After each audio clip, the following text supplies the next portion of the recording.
we're going to start with Matthew 2, but what I do want to do is I want to go over the text from last time, just so people are caught up, and I hopefully do this on every now video, start with the last text to show people how good it is cleaned up. And you can see the punctuation now of everything that's in capital letters is coming from our Creator or His possession of or His words. Angel is anything that angel says will be in green.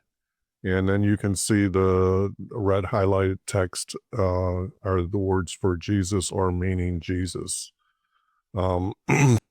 Again, I can see right now I forgot this word right here to be read. Okay. Now, that's the text. And now we're going to start with chapter 2. Now, I'm going to use my verses to begin with up here, and you can see I've already done the editing. As I said before, I've already went through this once before, so when I get into Matthew, it's going to be a little bit, or in the next book, it's going to be slower because I'm going to go through and highlight and color everything as I go along. But we're going to start with this verse right here, is right here, and all the corrections that need to be done. The word now does not need to be there. Okay, it just serves no purpose.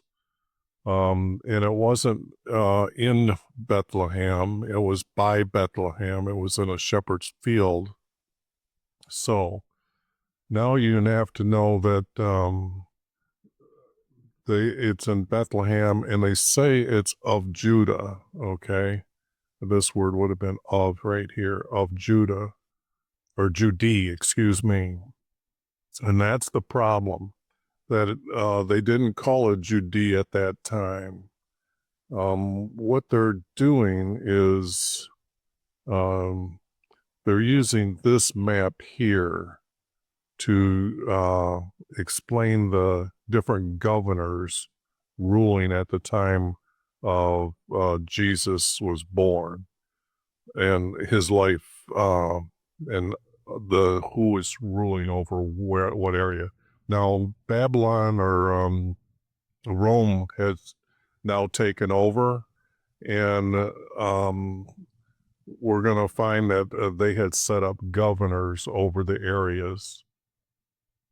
So what they're calling Judea is really Judah, okay? So I've renamed it. I'm going to rename those areas as you see them here when they're talked about in the text of the four Gospels.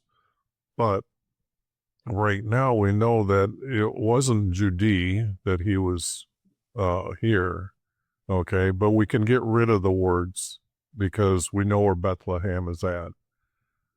And it was in those days, or in the days for Herod. Now, see, they got in the days of Herod, and they're calling him the king, okay? Rome either had a king or an emperor. He does not have another king ruling over a small little territory in his kingdom. So it would have been governor. He is not the king, okay? So what I've done here is I've corrected the word king to the word governor. Now, what did I do over here by changing his name? Well, let me show you some text here is what I'm going to try to clean up in the Bible. So when you're reading it, see, we have Herod's name here, but if I click on it in this program and then I ask for a quick search, we get all these names with the word Herod. There's 39 times in 38 verses. I don't know if you can see that. I know it's pretty poor, but that's what the text is telling us. But it's only, there's really two Herods and not one Herod. So when I'm doing this and cleaning up the text, I'm trying to get the text where when you read one name, it means a certain thing, or that same person throughout the text, all the text. So I'm going to rename him Jared, okay, or Jared, however you want to pronounce it, Jared. So the thing here is just like Judy will be back to Judah, because we understand that that's the territory at that time for the kingdom or the nation of Judah was the area that we're talking about that this governor was ruling over. Now, what we have to understand also is that our creator, when it comes to the word magi here, our creator had them killing sorcerers, magi, diviners. So behold, and it says here, behold, magi from the east arrived in Jerusalem, saying. Now, what would they say? They said, where is he who was born King of the Jews? Well, I've got a lot of problems with this because our Creator would not be speaking to magi. And from the east, what do we mean by east? Okay. The text would refer to you as like from India. Okay. And that's just not true. They would not know or even care about anything going on in a small little area that they've been trading with, or they knew by trade routes that it exists since the days of King David. So the thing here is they wouldn't care about what's going on in that little tiny country. You're going to have to understand that even in those days, India probably had a few 100 million people, okay, at least 100 million. So why would they care about some little place over there on the Mediterranean, who's now under the governorship or under the ownership of Rome? So the thing here is we have to understand that what do we mean by east? Well, I'm going to say east is here on the other side of the Jordan River, because Israelis always understood that of the promised land, that the Jordan was like a dividing line, that this is not the promised land here. This is the land that Moses gave them. This is the promised land over here. So anything on the other side of the road or river would have been considered to the east of them, okay? Now, there's other problems with the words here. And that is to take the word magi here and turn it into faithful leaders. They still would have had, when they were coming back from captivity from Egypt, and it started maybe 200 years before Jesus appeared. We know in Daniel, the text talks about 70 weeks. Well, it's actually 70 years before they were sent back. Now, I know the text in your Bible talks about maybe about 200-year span, but all the books, Ruth, Esther, those are just made up books when you understand that when you go and read Ezra, who is not a prophet, he is what would be a Levi, and he would have been leading the people in Egypt, how he was sent back. And it was, and at that time that they started coming back, you wouldn't have had Esther or Ruth or some of those other books that are trying to say that it happened 200 years later, all this other stuff took place. All that's just wrong. You'll find that they give 2 Cyruses, I think 2 Daenerys as well. But when you read Daniel, you'll find um, Cyrus, who he is, and in Ezra, they mentions that Cyrus. So what we would have is faithful leaders, the ones that were true to the everlasting promise by our Creator of a king appearing, so we can go into heaven, so they could, when they die, enter into heaven instead of the abyss. So that's why I have the word our leaders, because our Creator hates magi, so that would never have been put in by true Israelis who are writing the text. It probably was there, but they overruled it by writing it in Greek. They would not wrote it in Greek. The Hebrews were not bilingual, okay? Some of them were, but most of them weren't. That's why I said Jesus never spoke in Aramaic, because he went to the poor and all the poor had to understand him, so he spoke in their language, which would have been Hebrew. And then I have to correct the word by saying our east, meaning that that territory on the other side is still theirs. So it's our east, as a first person writer would write the text, okay? And they arrived in Jerusalem. Now I had to add all these words as well, and they were not saying, they were asking. The question is right here, where is he born? Okay, where's the king born? They were not saying, they were asking, because if they were saying, they would have known where. So the word asking needs to be correctly put in here. Where is he? I'm down over here now.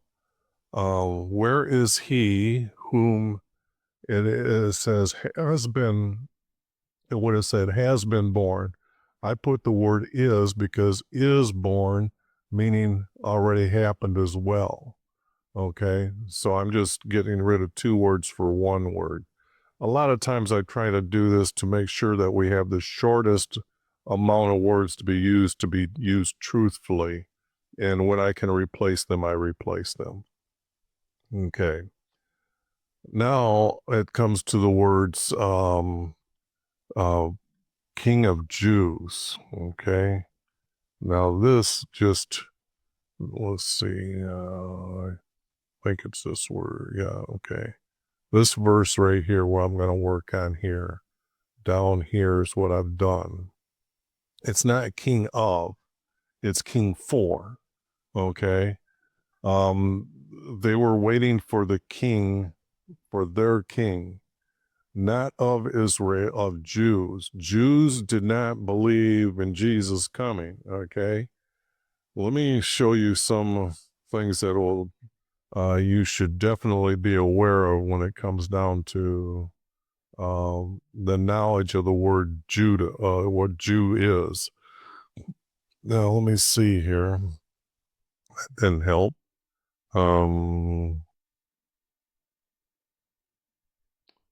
I think it's in here. Nope. Oh, it's going to be in here.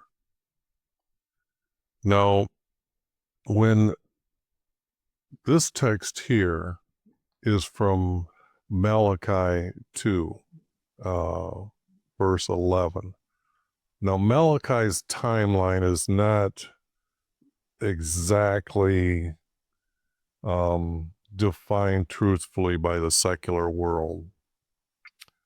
But what we have here is the text saying that it's Judah. Now this is the kingdom or the nation Judah. This means after Israel has already gone. So now you can place Malachi in the time after Israel is taken, a nation of Israel is taken into captivity by the Assyrians. Okay. And at this time, he's now claiming that there's a lot of this treachery and abomination being committed in Israel. See how the word is Israel here? And this means that it's committed by Israelis, has been committed in Israel. It's Israelis in Jerusalem, okay? It's meaning that people in Jerusalem, their own people, Israelis, they would have called themselves Israeli there, has profaned the sanctuary, and our Lord does not need a sanctuary. He does not need to be in hiding. He doesn't need to have a special place. It's his house for meeting with him at this time, which he loves. But he's talking about the nation Judah and the people. They have married the daughter of a foreign god. Now, how do you do that? Well, those that sit in darkness, meditate on a certain time, will have uh, what I call is a sex with the so-called female goddess, because when it appears, they go through a sex like with their body. But the object here is that's not the only time that we're talking about, because in this text here, we have now Jeremiah warning them about their queen in heaven. And here there's the word Judah, which means the kingdom of Judah. This is where this is all happening. See, this here is, now Jeremiah was the prophet, the second last prophet, I guess, of the nation Judah. No, he is the last prophet. I got him confused with Isaiah. Isaiah is the second. This is Jeremiah warning them that this problem that you're going on and believing on to another God, which is against the 12 commandments, and I might as well bring up the 12 commandments so you understand what 12 commandments look like.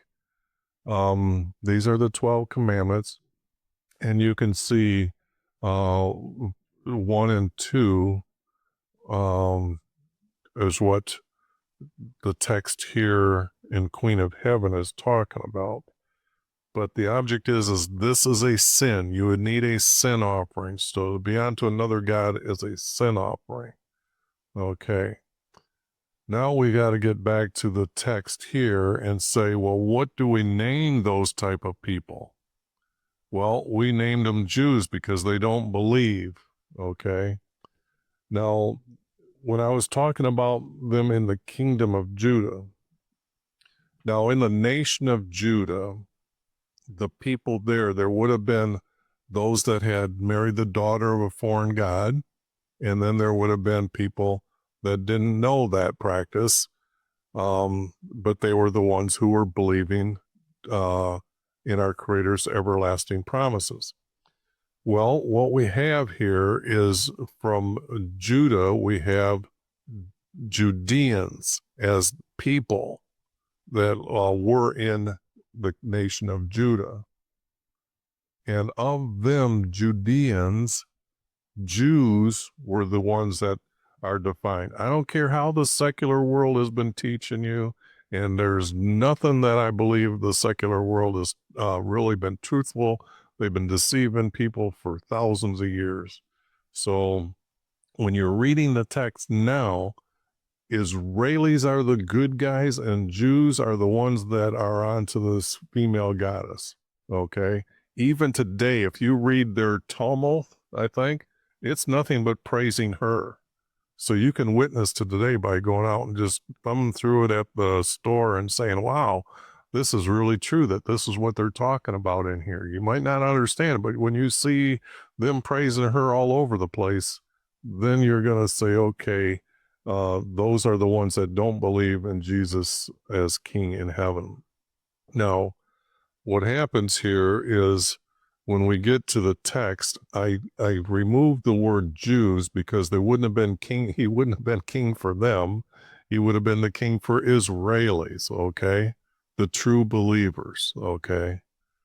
Now the text turns into, again, something that would be divined by that they're astrologers or diviners would use the stars to tell them events. Okay. This is when they said they saw a star. This is the problem I have with magi. They wouldn't have been magicians. Okay. They would have been diviners of anything, or sorcerers, but diviners. Okay. Using the stars, or astrologers. But the problem is that it says they seen a star in the east, and it would have been, look at it, see where I cleaned that up. Okay, I removed it. They're just saying, because we know that they're from the east here. Yeah, that's right. Okay, we saw a star in the east is what it's saying. Well, they couldn't have seen a star because it appears and it disappears. And it was leading them. That's why I put the word follow here. Where he was born king for Israelis, we saw a star to come to worship him. I can't use the word worship because Jesus does not define himself as part of the Trinity, but he defines himself.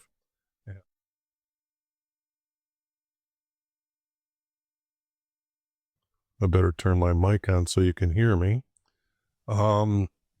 These are Jesus's words. The top two verses on the right-hand side teaches Jesus, what he says is what is Holy Spirit. And that is our Creator's words coming through your person's mouth.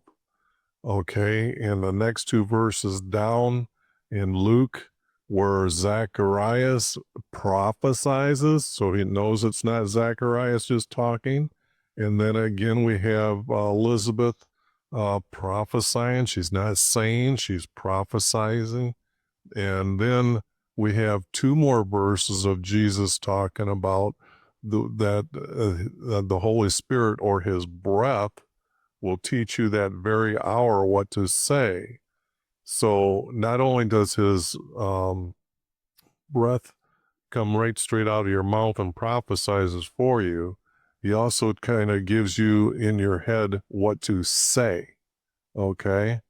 So Jesus defines no Trinity.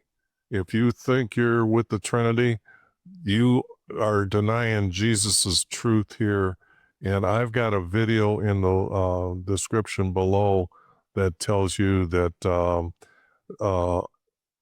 about no Trinity, and I go through a lot of the text to show and explain what goes on. Now, I did it roughly in the first video here, but I keep wanting to refer to the video that I made about that's in depth and very detailed, and you're denying you're making our Creator a liar if you say there's a Trinity.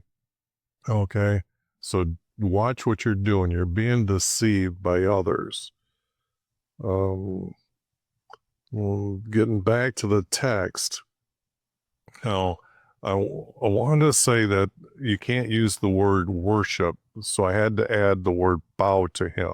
You would bow to your king, but you would not worship him. Okay? Now, the problem still is that we saw a star. Now, why am I complaining about the star here?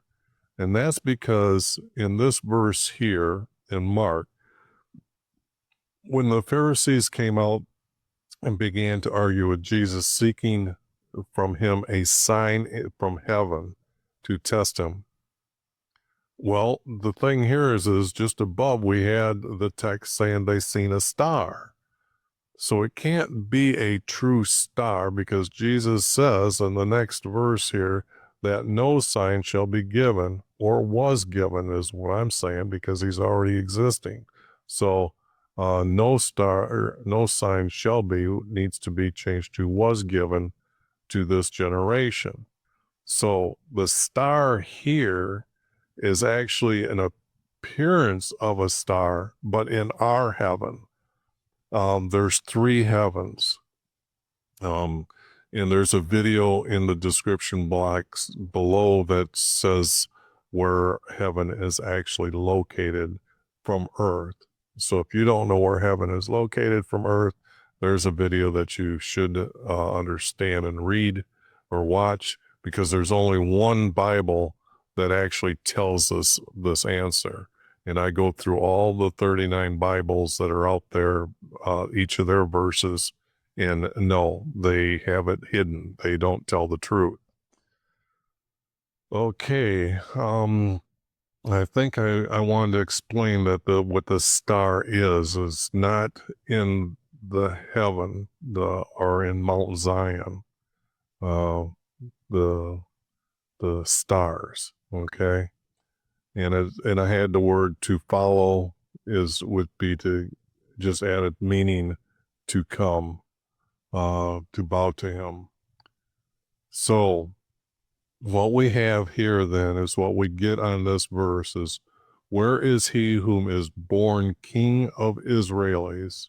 For we were given a star to follow, to come and bow to him. Okay. Now, when you combine those two together here in this verse, let me do this so I can bring it up a little higher. Sorry about that. I should have had the text a little bit bigger for you. I hate that. 26 minutes into this and it was small. Now I'm combining the two verses together to show you where verse 2 is here placed. And you can see that when I reread this, I'm adding 2 faithful leaders here. They said there were going to be 3 wise men or 3 magi, whatever, later. But to have the word S here, I wanted to define it as 2. Okay. And since they lied to you about everything else, I'm using 2, the number 2 instead of 3. And then this here is actually the full sentence here needs to be combined into one. So I've kind of noted it later in the final text.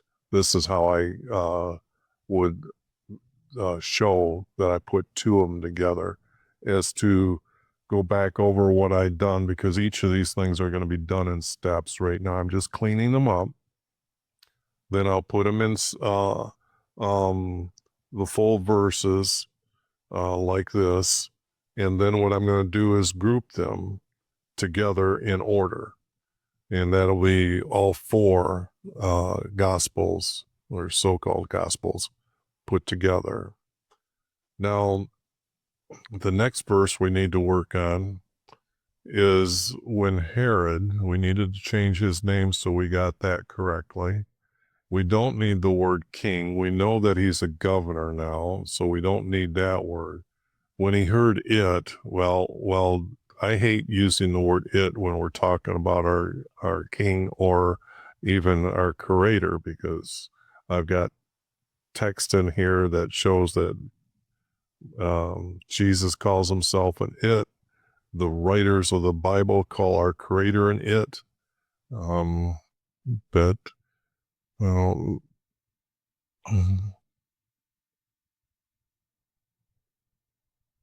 okay.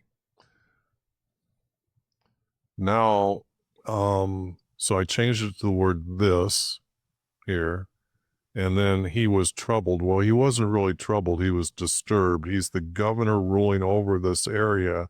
And now that he's been in there long enough, he's probably heard, why are these people still waiting for a king to come? Because that's what your God says is going to happen. And even though when they listened, he probably listened to a lot of stories, and they probably told him that, hey, look, we're here because we were sent by him to come back from here because he sent us away. So they would have had many Israelis telling him this truth. Now, the Jews would have been telling him some of the truth, but not all the truth. because they didn't believe our Creator at all at any time, even in the last days when they were being taken away. That's why Jeremiah gave them that warning. Now, I had to add this text and the rest of it, and many Romans and Jews in Jerusalem, because I don't need the words with him, okay? Those are taken out. But when it comes down to these words here, all Jerusalem would not have been disturbed. They would have been excited. The Israelis would have been like, hey, everybody, did you hear our king is here? I mean, when you look at the news of Jesus that would excite the people, and to maybe why Jared here is all excited or got a little bit more disturbed than ever, is because John was foretold that he's going to come, and that would have had some excitement among them because they lived near Jerusalem, okay? So that would have been Elizabeth and Zacharias. They would have lived near Jerusalem. So this news, and then they're all wondering about John. And now here, these guys are coming from the east. They're faithful leaders coming over from the east. It would have been just the Romans and the Jews that were really troubled, okay? It was troubled. Not all Jerusalem. He troubled all Jerusalem with him. Well, the thing here is I wrote the text to be like this, okay? Because when it's talking about all them, but they divide the verses up. So, example, he gathered them all together. Well, the only thing is when he's talking about disturbing or troubled all Jerusalem, did he go around gathering all the people, or was he disturbed as were many Romans and Jews in Jerusalem? Because the Jews were actually the ones leading over them. They were the high priest, the priest, their tribe leaders, their elders were all having this sex practice with the female goddess. Now, what happens here is that this here is the verse that will be used as good and saying this is the correct text. Now he can say that then he gathered, okay? So I added the word he gathered together all. Well, we don't need these words here because it's going to be describing those that he brought together, okay? And he gathered not the chief priest.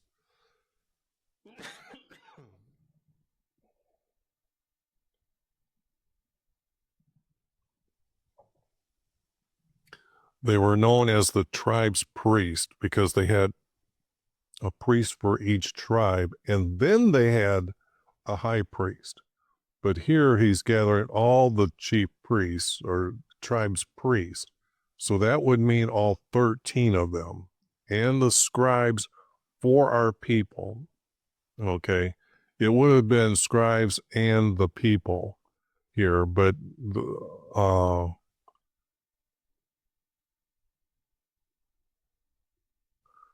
of our people, I can't remember what goes in these here words, but the word of would have been one of them, but for our people is the correct understanding, because they knew that they were out there, which are Levites, and there's many of them, they're still writing, okay, things.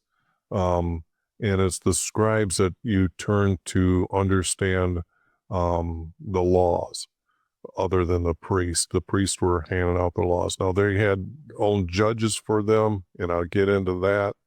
But the object here is at this point, he's grabbing those the most important that would know the answer here, and he's asked them. He's not going to begin inquiring. He began to inquire, and he asked them, not of them, but asked them, where is your, now here they had the word Christ. Okay. Now, as I explained before in the first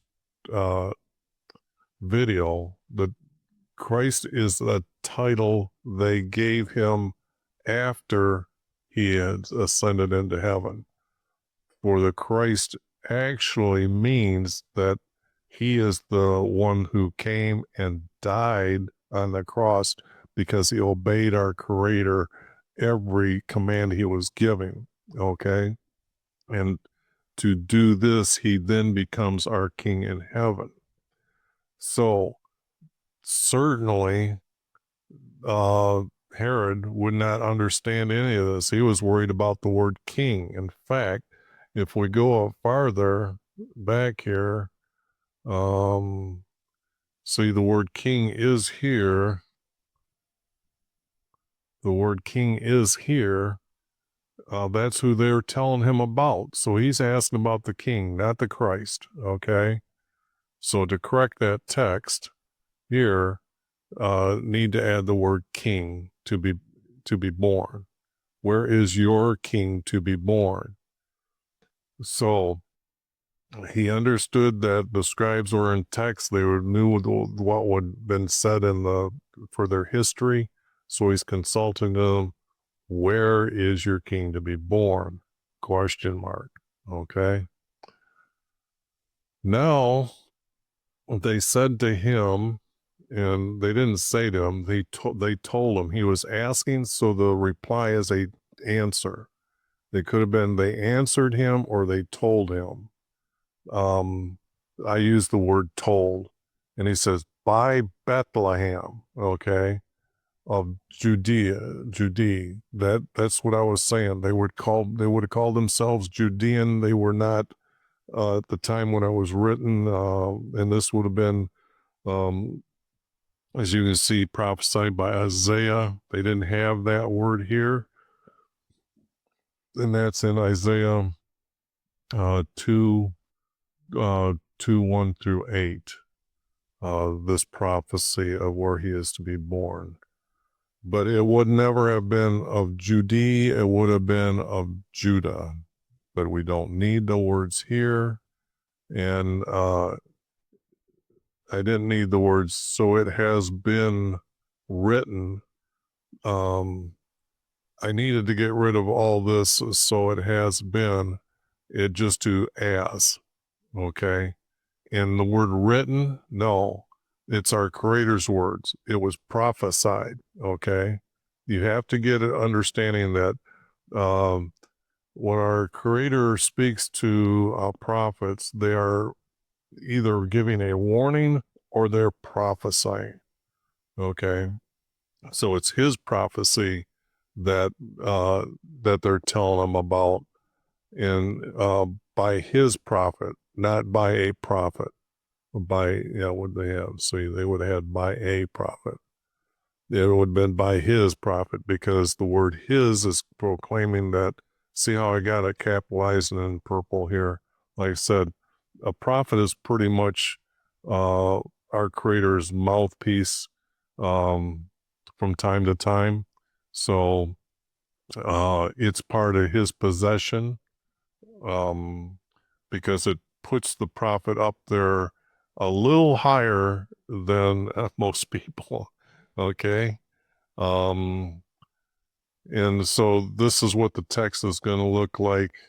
And they told him by Bethlehem as prophesied by his prophet Isaiah. Now, I did have to add the word Isaiah here.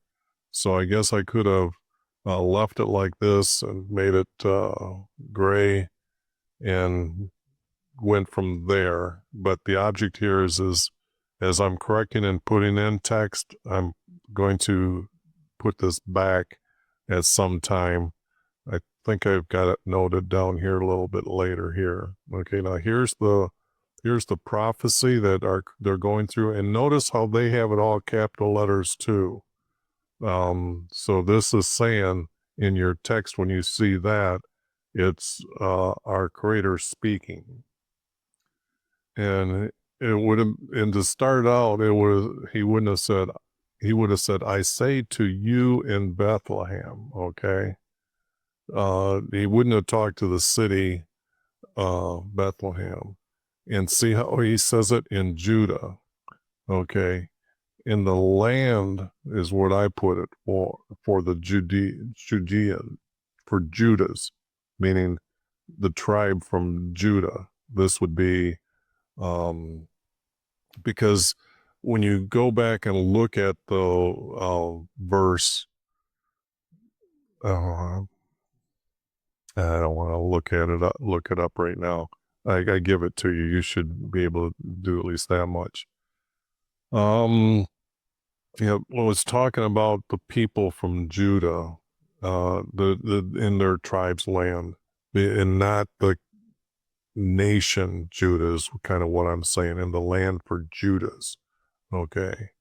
And you needed to add the word yours was not the last. And they had the word means least, which was meaning the last. Okay. Among the leaders, they weren't leaders, they were kings coming from David. Okay. These kings were coming, not just leaders, they were kings. And they were for Judah, as well as all of Israel too, when it was one. But after it was two, there is pretty much descendants from David still ruling over all the promised land.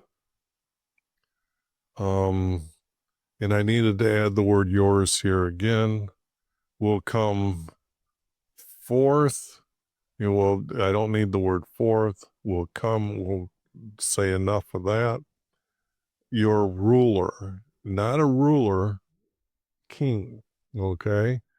The king, the governor is asking about the king in the text, but this is the deception that the Jews would have had put in their text, that they would have read probably like this, okay?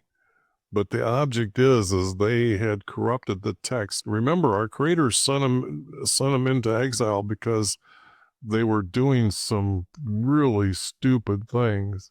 I mean, let me see if I can pull up a quick timeline to show you what's going on here.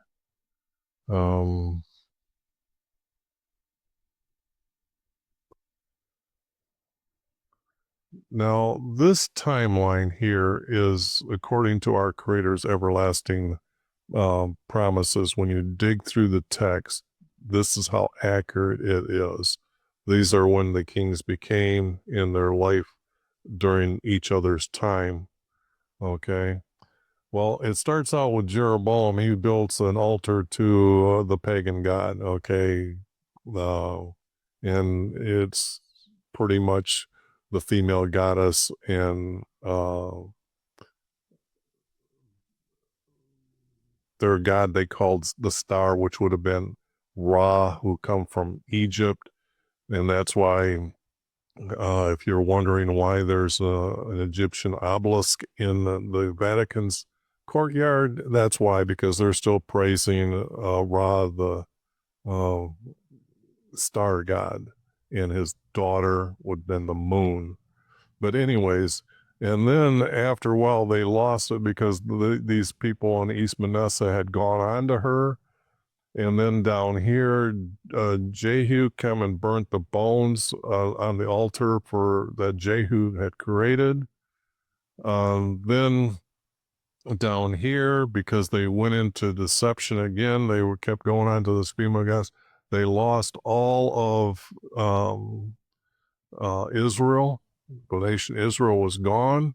And now it comes these guys over just Judah. And this is where I'm saying that this king here, he actually made a figurine of this goddess and put her into the house for our Creator. And it talks about him inviting other people from around the different nations at that time to come and put their image in there too. So this is where we know that the priests would have been on with him, and this is when the text would have started being corrupt. It probably was corrupt before then, but I can really point to this guy's timeline that Judah, the nation Judah, was fully corrupted by the priests, and those would have been in control. Those all the history and all the working and all the writings were most important words from our Creator they have destroyed, and they rewrote it to be things like this. But when you actually get to correct the text, then you can see that it's easy if you know the truths. They weren't leaders, they were kings. It's that simple. They weren't ruler. He's going to be the king. And that he is going to be a shepherd. He is going to herd. They had herders. That way they were herding goats or sheep or rams. But the object is that it's a herder. Will herd my people, or will herd my nation. And this would have been all the tribes. He's talking about all the tribes, not just Israelis, okay? Because he still allows them to repent to enter into heaven. If they don't repent, then he leaves them out of heaven. But the object is that his herder, it says my people, but it's actually his nation, all of the people, because we're talking about the promised land. So here's the text. What will be true will be kept.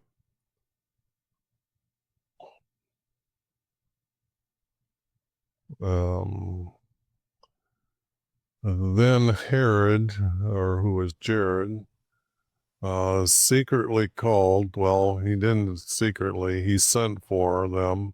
You don't need the word secretly. He sent for our, not magi, they were not magi, they're faithful leaders, to ascertain. Well, I'm trying here on a word like this, I'm trying to be able to make it easy enough for children to read the book without having to open up a secular dictionary, just like you are today, and say, oh, the word man means male.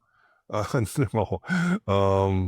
You need to use the definitions that are in the Hebrew side of the text to know what's going on. So they didn't need to ascertain, they learned. Let me just show you something that also would be, let me try to find 2:7.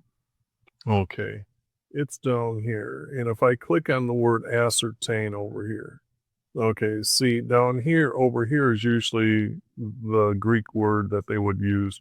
It's in here twice, and it's used as ascertained twice. Sometimes there are, let's see, what's a good word?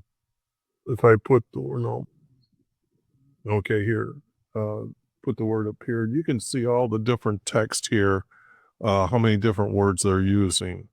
So that's all I'm doing. I would have took a word from here if it was ascertained and it had the word learned, but even if it doesn't have that word, I'm still going to put in another word that is easy enough for the young to read and have a clear understanding of that meaning. Learn the time. It would have been the day that the star appeared, and I had to them, because it didn't appear to everybody. It had to appear just to them, because everybody else would have been saying, what's that? And they would have seen it moving. Some might have even followed it along with them.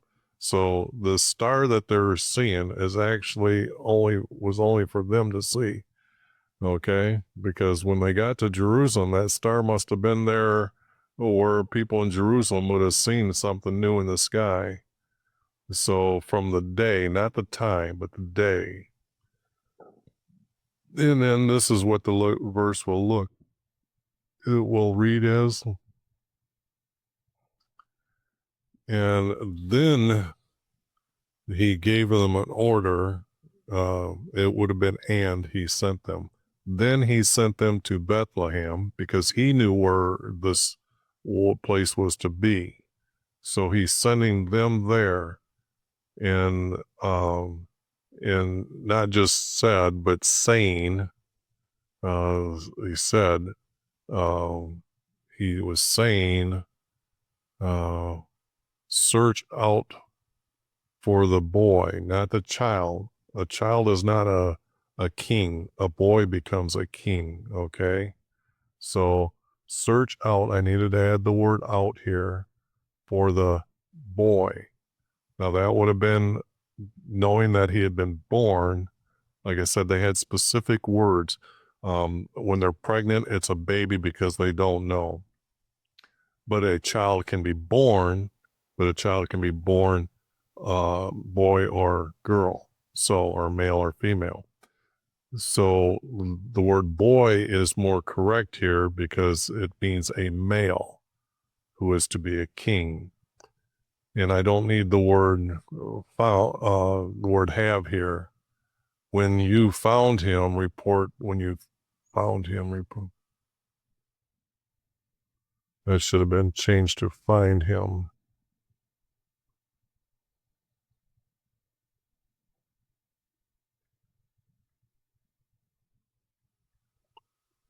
And this is kind of more or less like what I'm going to be doing a lot later.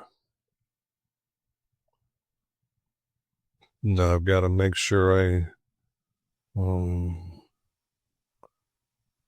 remind myself that I need to correct that text later because anyways, okay. And the words need to be find him. If that would get rid of two words by using one word. That I too, not that he may do this, but that he can do this. And that is to bow to him, because he surely wouldn't have appreciated him as being his God. He doesn't know that. So he wouldn't have worshiped him as a God because he's out to try to kill him. If he thought he was his God, he wouldn't be doing all this other thing, okay? So the word here is to bow to him, not worship to him, okay? Come to bow to him. Okay, all right. Now this is the text going to be cleaned up that I just went through. Now, when I went through here, this might need to be cleaned up here even more. When I read it was not reading as good as I thought it would when I cleaned it up before. So those might be changed back to be in his days, in the days of, but I'm still correcting the text as I go. And then you can see that that's the text that finished with here in this video. And then I'll get on to the next video and explaining the editing from there, because there's a lot, as you can see, needs to be corrected to be truthful. A true truthfulness is what you're seeing. I know you can complain about some of the things I'm doing, but you can't complain that I'm not making it more truthful. Okay.